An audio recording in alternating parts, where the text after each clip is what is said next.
Further, in the rogue regime's desperation to rig the forthcoming by-elections, they have directed voters to take pictures. Just imagine, take pictures of their vote at the voting booth, showing that they have indeed selected their preferred candidate, and so as to collect not less than 5,000 shillings.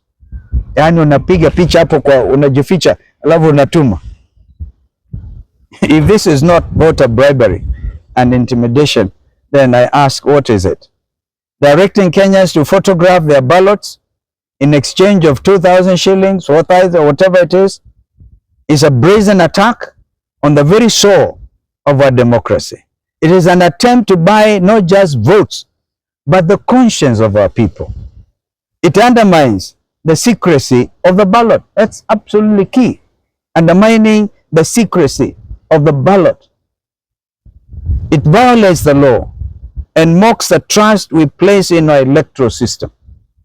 We must call it for what it is, a desperate act of corruption by a rogue regime, fearing they're losing in these by-elections. We call on the IBC to educate voters on how to use their phones within and outside the polling stations, asking voters to take photos, recording, or asking voters who they support should not only be discouraged, it should actually be punished. Even further is the real possibility of flawed ballot papers, missing key details of candidates, as we have witnessed in the past. Remember the mix-up in Kakamega gubernatorial elections and Mombasa. Remember the story of Smartmatic. Remember OT Mofo. Do you know that the contracts, because they're operating within what they're calling the framework contract, the framework contract enabling OT Mofo or Smartmatic to carry out these by-elections, by the way, their contract ran out on the 24th, I think in April last year. So they're actually operating illegally. But we will take it as it is so that we can get over this. But if somebody went to court, you cannot have people who are not qualified to supply these election materials going ahead to do so. We ask the IBC to ensure that correct information is verified by all candidates before the final print of the ballot papers. I happen to know that Mr. Marjan, I think that's the name, the CEO of IBC, whom by the way recommended he should not be there by 2027. He is working with Ruto's political advisor, who was also a commissioner, who is based in State House, managing IBC even as we talk. Do you know that the normal thing is a technical team was supposed to fly to Athens to verify the printing?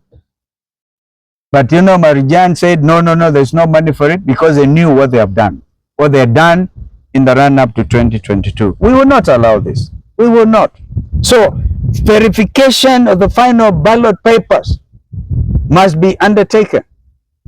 And in the process, this by-election, for example, was it deemed impossible to print these things in the country? Wenzangu, wazalendo wenzangu, our nation stands at a crossroads, and we must demand integrity, transparency, and accountability in every institution, especially in those entrusted with safeguarding our democracy. Our youth have shown us the path, and have reminded us that courage and moral clarity can reclaim the soul of a nation. Let us heed that call. Let us demand credible elections now and in the future. This is our moral duty. Let us honor the Constitution, uphold justice, and ensure that every Kenyan's voice is heard. This is our national calling. Number 5, the transfer of voters must follow the law to the letter. Every transfer should begin with a written request from the voter and only proceed after full verification of residency and compliance with all legal requirements. You see what happened before the 2020 general election? It is now public knowledge that over 2 million Kenyans were transferred all over, and mainly from Luo Nyanza that time. And people went out to vote for Baba, and they found their names missing because you so go and vote in Changamwe or vote in Garissa. And people gave up. This time, we are warning them in advance. Finally, the IEBC should publish a full list of staff involved in voter registration together with their roles. Transparency is the foundation of trust, and without it, confidence in the process will remain weak. Kenyans deserve a registration exercise that is fair, that is inclusive, and above board. Anything less is a disservice to our democracy. Fellow Kenyans, when we raise these issues, let us be very clear. We are not guessing, and these are not hypotheticals. We are speaking about one thing: the credibility of the forthcoming November 27th by-elections and the 2027 general election, and sealing the very loopholes that have in the past been used to compromise Kenyans' voters or votes. Electioneering, fellow Kenyans, is a process and must cover the whole electoral cycle, starting from voter registration. An election does not need cheating on voting day to be stolen. It can be stolen quietly, in the shadows, during registration, where oversight is weakest. That, fellow Kenyans, is the real danger. That, friends, is why we must pay attention. And that, fellow Kenyans, is why your voice, your vigilance, your courage matters. We must, however, commend the IEBC Electoral Code of Conduct Enforcement Committee for finding both Aroko and Were responsible for inciting and allowing violence, with each fined 1 million shillings payable within 48 hours of the ruling, for calling out the perpetrators of the violence in Kasipul. And we, however, note that security elements have been deployed in excessive numbers in strategic places in an attempt to intimidate voters. This must be called out and stopped forthwith. On vigilance, we have noted with utter dismay, though not surprise, the outright abuse of state resources by public servants. By public servants doing this by electioneering cycle, in clear contravention of the Constitution of Kenya 2010, Articles 81 and 232, as well as the Elections Act 2011 at sections 80 and 83, and as well as the Public Officer Ethics Act of 2003, sections 6 and 10, the Penal Code at sections 66 and 67, and the Leadership and Integrity Act of 2012. We must call out these officers, and no ill intention meant, but so that Kenyans know we have a constitution and we have to abide by the rule of law. The gentlemen I mentioned here stand called out, and I think the legal action should also follow. It's amazing that Speaker of the National Assembly, my brother Moses Wetangula, is out there campaigning. Speaker of the National Assembly.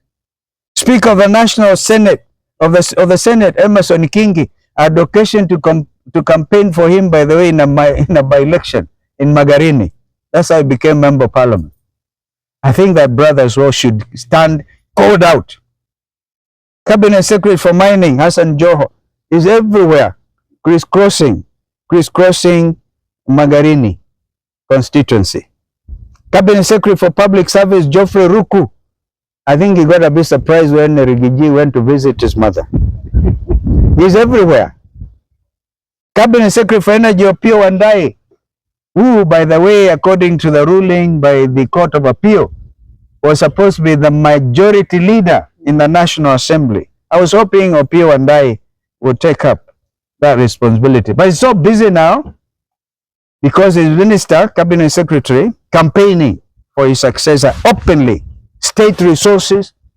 I can tell you, when we went to Berry North and when when the UDA candidate decided, along with the long convoy of state officers, followed us to a place. And by the way, I must really commend the people of Mbeere North. They're very peaceful, very, very peaceful. Hey, tulipitana tu kwa haraka. We were able to count up to 20 Prados harassing in a caravan, harassing the people of Mbeere North. And people of Mbeere North have decided. Such conduct, ladies and gentlemen, erodes public trust, undermines the fairness of our to reach out to leaders. Let's tell you, they are actually acting in a manner which is complicit. I told you they receive instructions through the CEO, what's her name? Marjan. Marjan receives instructions from State House through the former commissioner who is in charge of ICT, who is Ruto's political advisor. So it doesn't care about the opposition reaching out to us. It doesn't. We would gladly want, by the way, I'm telling you, after all this, we are going to go ourselves and sit with them and tell them it is not about them, it's about the country. Kwa hivyo mambo haya na umuhimu mkubwa sana. Lakini wewe bwana sikiza, sisi hatununui uoga, are we afraid? Are we afraid? We are here to get things right for this country once and for all. Kwa hivyo yale ambayo nimeyasimulia hapa katika hiyo hotuba ambayo nimesoma hapa inaangazia wazi kwamba hakuna mambo ya Wakenya kuuzua uoga. Ni haki zao, kila Mkenya asimame achukue haki yake. Tume ya IBC yenyewe, before we call them out, tumesema wazi hata bila chuki or anything kwamba kama wenzangu hawa ambao nimetaja majina yao, kama wanasema hizo sheria ambazo nimeorodhesha, watajua kwamba they are not supposed to be there. Tusipowaambia sasa wakome, tutawaambia mwaka gani? Sasa we mwenyewe hata ungejibu swali kulingana na yale mambo yalivyo. Lakini tunaambia Wakenya wenzetu, hizo soko ambazo zimefunguliwa, nilikuwa nikiongea na Matiang'i anasema pesa zimetupwa ambazo zimemwagwa kwa by election pale Kisii za hali ya ajabu. I've just come from Magarini, pesa za ajabu. Candidate mwenyewe pale, kijana ambaye I really admire him, and I hope the people of Magarini will end up electing a leader like that. Hana uoga kabisa. Aliambiwa haje apatiwe 100 million shillings aachie candidate wa UDA. Akasema hawezi. Sio yeye aliibiwa kura, because the essence of the by-election in Magarini is about voter theft, stealing of an election. And that's what the matter was canvassed up to the Supreme Court. So akasema hawezi bila idhini ya ambao walimpigia kura. Yeye mwenyewe angechukua 100 million shillings na kwenda nyumbani. Lakini anasema atakuwa besa amehujumu nia za wazalendo ambao walimchagua kwa wingi wa kura na zikaibiwa. So this time tukaona na tunarudi, kutoka hapa turudi, we are going on the ground. Tutaenda everywhere, but we must tell Kenyans kila mtu acheze according to their lane. I mean, the amount of resources this administration has used in this by-election is incredible. Absolutely incredible. Kwa hivyo, they must face up to the consequences. We have called them out. I think our quick reaction team of lawyers will also be taking up these matters so that we do not just end up reading a statement. We are going to follow with solid legal action. So these guys should be receiving letters of notice to show cause why we should not prosecute them in blatant disregard of the law. Na wote hawa walichukua katiba wakasema wanaapa kuilinda na kuitetea katiba. Sasa jamaa waelekea wapi hao? I heard Ruto akisema Wakamba wataenda mbinguni. Lakini hao wenyewe waelekea wapi? Yes sir. Never received any invitation. I don't know how they send out the invitations. They have the list of all the registered political parties. Some not so prominent, some others. I think we are hitting about 100 political parties. They can choose maybe wale ambao hata na macandidate waitwe pale waambie tumeeta political party. There must be transparency every step of the way. I was with my Secretary General of Wiper Patriotic Front in Magarini.